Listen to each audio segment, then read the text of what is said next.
అధ్యక్షత వహించిన జిల్లా పరిషత్ ఉన్నత పాఠశాల యాపర్ల హెడ్ మాస్టర్ సార్ గారికి మరియు ఈ కార్యక్రమానికి శోభరించినటువంటి మాసూమ్ సార్ గారికి, అదేవిధంగా నా పక్క పాఠశాల ఉపాధ్యాయులు భాగ్యలక్ష్మి గారికి, హై స్కూల్ టీచర్ల అందరికీ, విద్యార్థులకు అందరికీ శుభాభివందనాలు.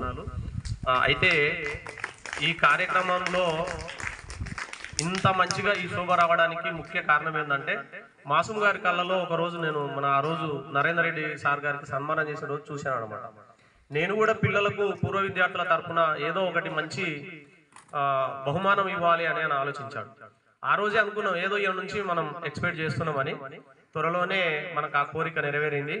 ఇంత మంచిగా చూడముచ్చటగా వీటిని మీకు అందించినటువంటి టై బెల్ట్ మాసూమ్ గారికి ప్రత్యేక ధన్యవాదాలు తెలుపుకుంటూ, ఇప్పుడు డబ్బులు ఇవ్వడంతో పాటు ఆయన ఒక ఉద్యోగంలో ఉంటూ కూడా తన ఫ్రీ టైం ఎప్పుడైతే ఉంటుందో ఆ సాయంత్రం సమయంలో ఇవే మన లోకల్లో దొరకవు. మనకి ఈ సైలు, ఈ బూట్లు ఇట్లాంటివి మనకు దగ్గరలో దొరకవు.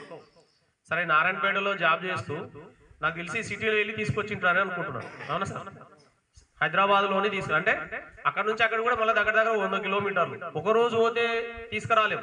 దీని కొరకు సమయం వెచ్చించి ఏది మీకు అయితే సరిపోతుందో వాటిని బాగా పోల్చుకొని ఒక కొలతలు తీసుకొని ఇంత కష్టపడ్డాడు. డబ్బు పెట్టడం ఒక ఎత్తు, కష్టపడడం కూడా ఒక ఎత్తు. ఇప్పుడు సమయం ఎవరికి ఊరికే రాదు. అంత ఫ్రీ సమయం ఈ కాలంలో ఎవరికి దొరకడం లేదు. ఇంతగా మీ పైన ఆయన దృష్టి పెట్టి మీకు అందించాలనే ఉద్దేశంతో ఇంత మంచి షూ బెల్ట్ టైల్ మనకు తెచ్చివ్వడం జరిగింది. అయితే ఇవన్నీ ఎందుకు ఇచ్చినట్టు? మనకెవరు ఊకే ఇవ్వరు, ఇస్తారా ఎవరన్నా? మరి ఎందుకు ఇచ్చినట్టు?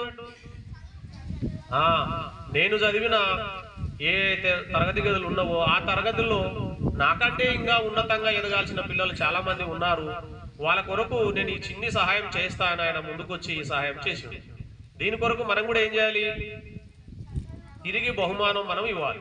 ఏ బహుమానం ఇస్తారు? అది త్వరలోనే ఇవ్వాలి. చదువుకోవాలంటే పుస్తకం చదువుకుంటే అయిపోతుందా? కాదు, కష్టపడి చదవాలి. ఫలితం అనేది కనిపించాలి. మరి ఆ ఫలితం అనేది వచ్చే జూన్ నాటికే కనపడాలి.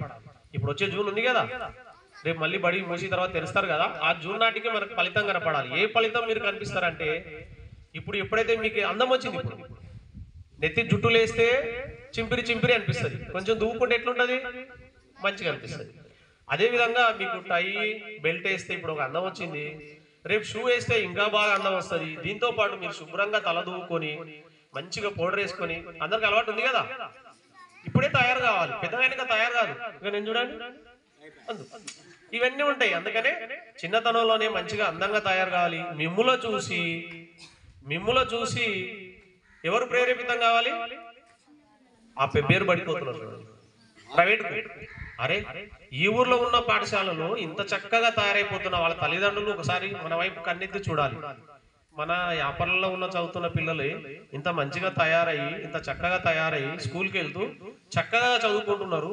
మనం ప్రతి విద్యార్థి మీద, నా బిడ్డల మీద 50-60 వేలు ఖర్చు పెడుతున్నా కదా, అంతేందుకు ఇక్కడ పూర్వ విద్యార్థుల సంఘం ఉందంట, వాళ్ళు అన్ని ఉచితంగానే ఇస్తున్నారంట అని అనుకొని రేపు మనకు దాదాపు ఇందులో ఉంటే ఇందులో సగం వచ్చే సంవత్సరమే మన పాఠశాలకు రావాలి. దానికి మిమ్మల్ని చూసే వస్తారు వాళ్ళు. అంటే మీరు తయారయ్యే విధానాన్ని చూసి వస్తారు, మీరు చదివే చదువును చూసి వస్తారు. మీరు చదవకపోతే కూడా రారు. ఉత్తదే అది అంత ఒక షోకు టప్పే, టై బెల్ట్ వేసుకున్నారు, బడిపోతారు, వస్తారు, అది ఇడిచేసి ఇంకా సాయంత్రం ఇది ఎక్కడ పడితే అక్కడ తిరుగుతారు అనుకుంటే వస్తారా? రారు. అందుకని ఈ 3 నెలలు మీరు ఒక కఠోర దీక్ష చేసినట్టుగా ఉండి మనం వాళ్ళని మన వైపు మలపాలి. అందరు చేస్తారు కదా, అది రావాలంటే మనలో నడవడికలో మార్పు రావాలి. శుభ్రంగా తయారు కావాలి, టై బెల్ట్ కట్టుకోవాలి, చక్కగా బడికి రావాలి, ఒక లైన్లో వస్తూ లైన్లో పోవాలి, మంచిగా చదువుకోవాలి. ఈ ఫలితం కనిపిస్తే వెంటనే మనకేమవుతుంది? మార్పు ఆటోమేటిక్గా మారుతుంది. మనకు కూడా ఆయన ఆశించి ఇదే ఫస్ట్ స్ట్రెంత్ పెంచాలి. అవును సార్?